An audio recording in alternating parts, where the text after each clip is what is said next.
এই যে কথা প্রিয় শিক্ষার্থীবৃন্দ, আশা করি তোমরা সবাই ভালো আছো।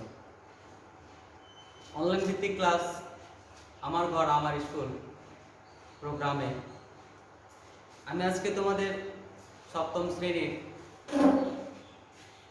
গদ্যাংশ থেকে একটি গদ্য ছবির রং লিখেছেন হাসিম খান। হাসিম খান এই লেখকের আমরা একটা পরিচিতি তোমাদের সামনে তুলে ধরছি। শিল্পী হাসিম খান 1941 সালে চাঁদপুর জেলার জন্মগ্রহণ করেন। এশিয়া ইউরোপের বিভিন্ন দেশে চিত্রকলা হিসেবে বাংলাদেশের প্রতিনিধিত্ব করেছেন। বঙ্গবন্ধু স্মৃতি জাদুঘর, ঢাকানগর জাদুঘরের তিনি অন্যতম প্রতিষ্ঠাতা। ছবি আঁকার পাশাপাশি তিনি সাহিত্য চর্চাও করেছেন। তার উল্লেখযোগ্য গ্রন্থগুলো হচ্ছে জয়নুল গল্প, গুলিযুদ্ধ 71, ছবি আঁকা, ছবি লেখা। যাক, আমি তোমাদের সামনে হাসিম খানের একটা পরিচিতি আমি তুলে ধরলাম। এবার আমার আলোচ্য বিষয় ছবির রং। আমরা অনেকেই ছবি আঁকতে পছন্দ করি। ছবি আঁকতে গেলে একটা কি সাদা জমিন, একটা সাদা কাগজ লাগে, একটা কালি, কলম, পেন্সিল হলেই ছবি আঁকা যায়। রং হলে তো আরও খুব ভালো। লাল, নীল, বেগুনি, কমলা, সবুজ এইসব রং দিয়ে আমরা ঘষে ঘষে জমিটাকে সুন্দর করে তুলতে পারি। রং আমরা অনেকেই মনে করে থাকি রং সবগুলো কিন্তু মৌলিক রং নয়। মৌলিক রং হচ্ছে তিনটি। মৌলিক রং হচ্ছে তিনটি, সেগুলো হচ্ছে লাল, হলুদ, নীল। এই তিনটি হচ্ছে প্রাথমিক রং বা মৌলিক রং। এই রঙগুলোকে মিশিয়ে আমরা অনেক রং তৈরি করতে পারি। রংধনুর 7টি রং পৃষ্ঠের পর আকাশে যখন আমরা লক্ষ্য করি তখন একটি রংধনু দেখতে পাই। সেখানে দেখা যায় রংধনুতে লক্ষ্য করলে তোমরা দেখবা 7টি রং আছে: হলুদ, কমলা, লাল, নীল, বেগুনি, গোলাপি। আমাদের এই দেশটা, আমাদের এই মাতৃভূমি ঠিক ছবির মতোই সাজানো আছে। আমরা আমাদের এই মাতৃভূমি বাংলাদেশের আবহাওয়া বৈচিত্র্যকে 6টি ঋতুতে ভাগ করা হয়েছে। বাংলাদেশ ষড়ঋতু দেশ। এই 12 মাসে 6টি ঋতুতে আমরা ভাগ করে থাকি। আবহাওয়ার কারণে এগুলো ভাগ হয়ে থাকে। তো বৈশাখ, জ্যৈষ্ঠ এই 2টি মাস হচ্ছে গ্রীষ্মকাল। এই গ্রীষ্মকালে আকাশের প্রচণ্ড তাপ দেখা যায়। কালবৈশাখী ঝড় হয়, গাছপালা খালবিল শুকিয়ে যায়, মাটি ফেটে চৌচির হয়ে যায়। প্রচণ্ড রোদে গাছের সবুজ বর্ণ বিবর্ণ হয়ে যায়। আবার হঠাৎ করে আকাশে কালো রঙের মেঘের ছুটাছুটি, বিদ্যুৎ চমকানো, লাল তালা লাগা প্রচণ্ড শব্দ, বজ্রপাত হয়, তারপর ঝড় বৃষ্টি। যদিও কালবৈশাখী ঝড় হয়, তারপর এখানে বেশ কিছু রসালো বা রঙিন আমরা ফল পাই, যেমন আম, কাঁঠাল, লিচু, তরমুজ ইত্যাদি। গ্রীষ্ম ঋতুতে পাওয়া যায় লাল, নীল, কালো, হলুদ, গোলাপি, কমলা, সবুজ রঙের বাহারি ফলগুলো। এবার আসি বর্ষাকাল। আমরা জানি আষাঢ়, শ্রাবণ এই 2 মাস হচ্ছে বর্ষাকাল। ঝিরঝিরে অল্প বৃষ্টি থেকে ঝরঝর করে প্রবল বেগে বৃষ্টি উঠতে থাকে। তোমরা লক্ষ্য করেছ বৃষ্টির পানি এতই বর্ষণ হয় যখন মাঠ ঘাট খাল বিল টইটুম্বর হয়ে যায়।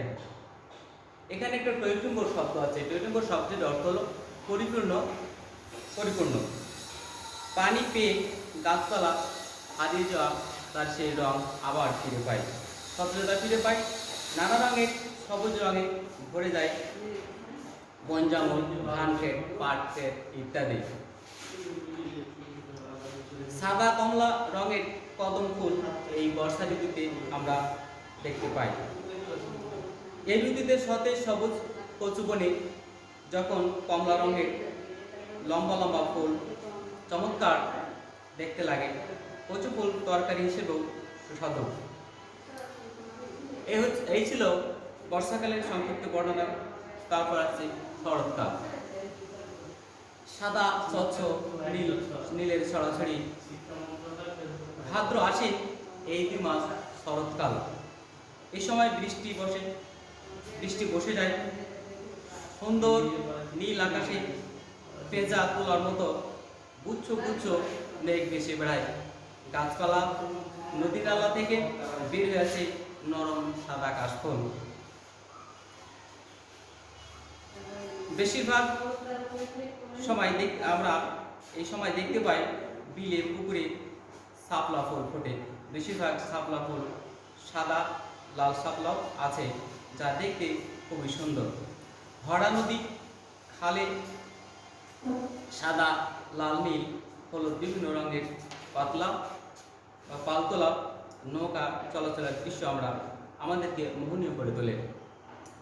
এখন আমাদের দেশে নদীর খাল শুকিয়ে যাচ্ছে, যার কারণে তোমরা এই জিনিসগুলো দেখতে পাচ্ছ না। আর শরৎকালে মোহনীয় দৃশ্য দেখতে আমরা এখন একটা খুব দেখতে পাচ্ছি না। তবে তারপর করে এসে আমরা হেমন্ত ঋতুর বর্ণনা। হেমন্ত ঋতু হলো কার্তিক অগ্রহায়ণ মাস। সবুজ ধান ক্ষেতের রং হলুদ হতে শুরু করে। ঋতুর শেষ দিকে দল বেঁধে চাষিরা ধান কাটা শুরু করে। এই সময় কৃষকদের মনে আনন্দ উল্লাসে ভরে যায়। ঘরে ঘরে উৎসবে মেতে ওঠে। এরপর আসে আমরা পৌষ মাঘ এই 2 মাস শীতকাল। শীতকালে ঘন কুয়াশা দিয়ে শীতকাল আসে। বনে জঙ্গলে বাড়ির আঙিনায় সর্বত্রই নানা রঙের ফুল ফোটা শুরু হয়। এই ফুল ফোটা শীতের বসন্ত ঋতু পর্যন্ত চলতে থাকে। শিমুল, পলাশ আর কৃষ্ণচূড়া গাছে যখন ফুল ফোটে, হলুদ গাছে ঝলমলে হলুদ রঙের ফুল, পুরো প্রকৃতি যেন রঙের উৎসবে মেতে উঠেছে। মাঠে তিলের খেতে সাদা হালকা বেগুনি, সর্ষে খেতে ফুলে ফুলে হলুদের বন্যা নামে। রঙের লাল নীল হলুদ কালোর বিচিত্র রঙের গরম কাপড় ও টুপির ব্যবহার করে থাকে মানুষ। প্রচণ্ড ঠান্ডা, কনকনে ঠান্ডা শীতে মানুষ চলাফেরায় অসুবিধা হয়। তারপরেও এই শীত ঋতুটা আমাদের কাছে খুব ভালো মনে হয়। শীতের শেষে আসে বসন্ত, যাকে বলি আমরা ঋতুরাজ বসন্ত। ফাল্গুন ও চৈত্র এই 2 মাস বসন্তকাল। ষড় ঋতুর শেষ ঋতু। এই সময় গাছে গাছে যেন প্রতিযোগিতা, কে কত সুন্দর সতেজ ফুল ফোটাতে পারে তাদের মধ্যে একটা সজ্জিত হওয়ার একটা প্রতিযোগিতার সৃষ্টি হয়। ফুলের মধু খেয়ে উড়ে বেড়ায়, আনন্দ পায় মৌমাছি। অন্যদিকে হাজারো লক্ষ রঙিন প্রজাপতি। এত রং বেরঙের যে হিসাব করা সম্ভব নয়। নানা রঙের মোহময় প্রেরণার মানুষও স্বভাব সুলভ আনন্দ মেতে ওঠে। বাসন্তী ও উজ্জ্বল রঙের পোশাকে সাজসজ্জায় উৎসব মেতে ওঠে। তাই বসন্ত ঋতুই হলো রঙের ঋতু। এই ঋতুকে বলা হয় ঋতু রাজা। আমরা তোমাদের তাঁতি তৈরি কাপড়ের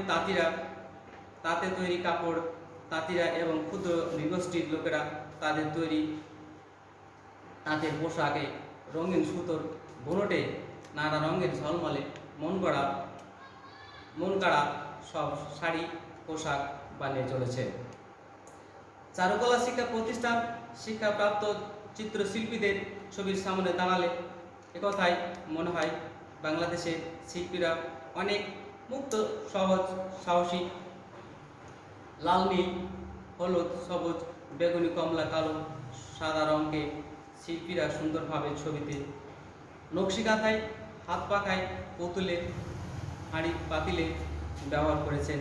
এই বাংলার শিল্পীদের চিত্রকর্ম সারা বিশ্বে প্রশংসিত হয়ে আছে। আমি তোমাদের এই যে ছবির রং